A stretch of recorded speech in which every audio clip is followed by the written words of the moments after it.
But the bigger question is, why on earth is the Fed raising rates when the U.S. economy is on the brink of recession?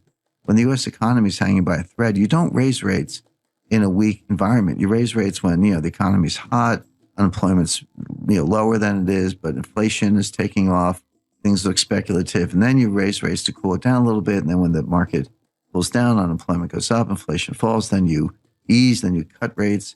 And the Fed never leads the markets. The Fed always follows the markets. The Fed's always working with a lag.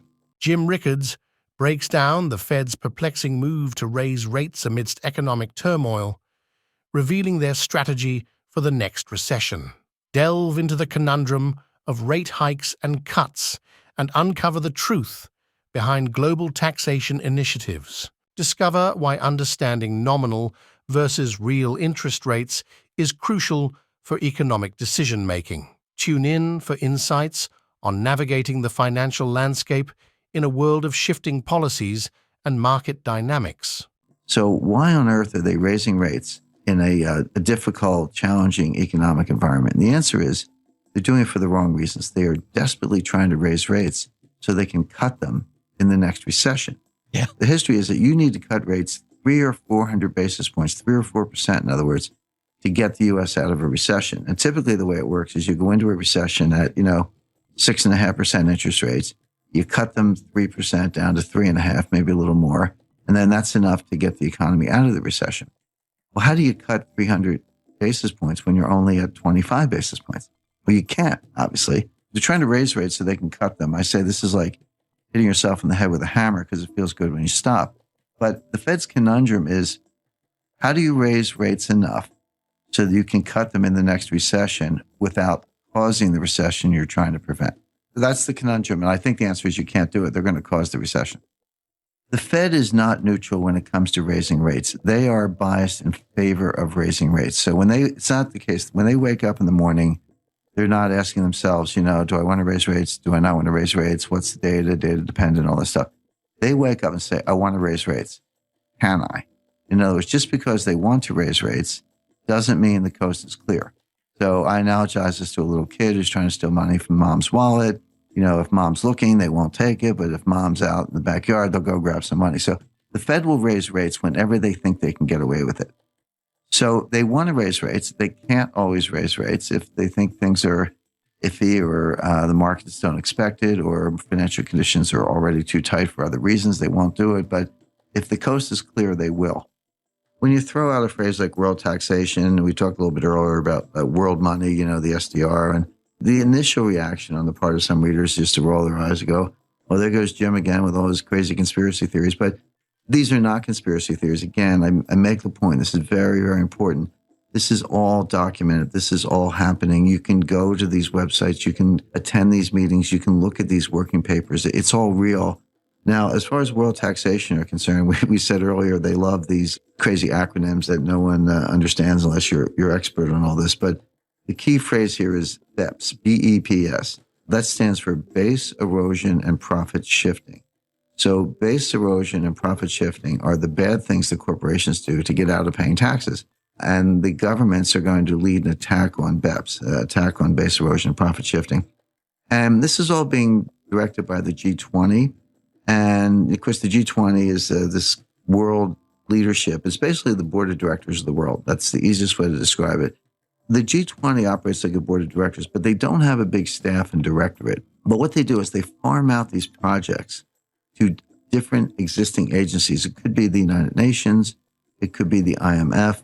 But we have another group called the OECD, Organization of Economic Cooperation and Development, based in Paris. This is a kind of a rich country's think tank. And the G20 have given the OECD the task of coordinating and implementing BEPS, the BEPS project.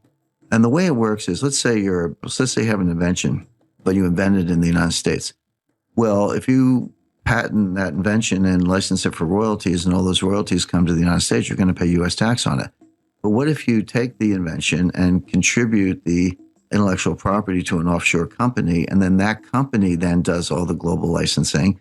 And now all the licensing fees go into Dublin instead of Seattle, and you're not paying any tax there because you got a special deal with the Irish government. Well, that's the kind of thing that's going on. Many, many more complicated examples than that, but that's a simple one that that makes the point. The other thing that's done is you mess around with debt equity ratios. So I've got an offshore subsidiary, and instead of giving a capital, I borrow a gazillion dollars from it and pay them interest. Well, what's happening with the interest? Well, it's a deduction in the U.S.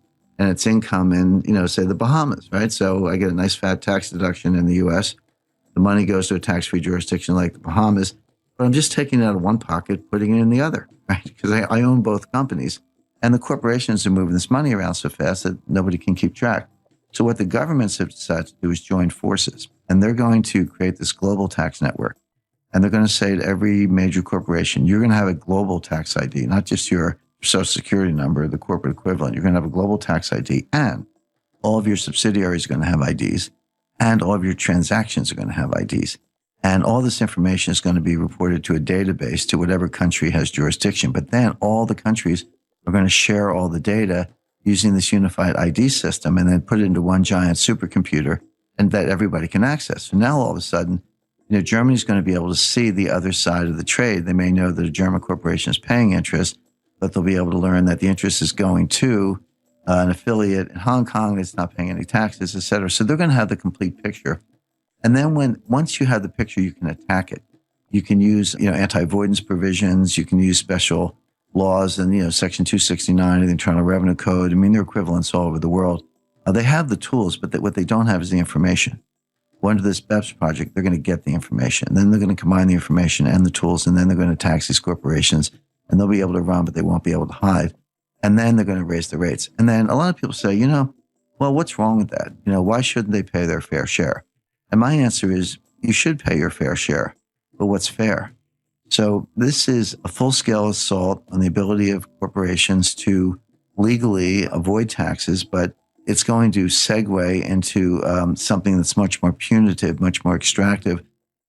But when you look at interest rates, you have to distinguish between nominal rates and real rates. Now, I'll give you an example. In 1980, I got my first mortgage on a condo in New York, and I paid 13%. And my mother cried. I mean, her first mortgage was like 3%.